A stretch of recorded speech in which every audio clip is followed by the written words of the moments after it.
How to use ChatGPT in iPhone iOS 18. Let's get started.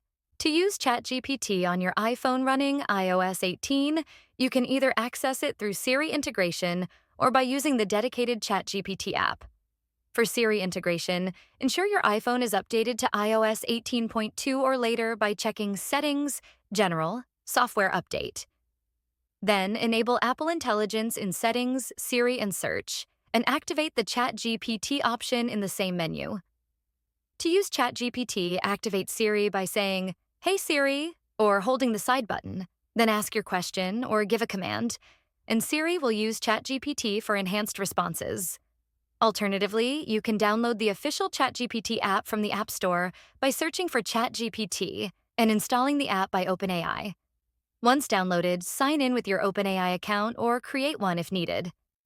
You can then type queries or use voice input to interact with ChatGPT directly in the app.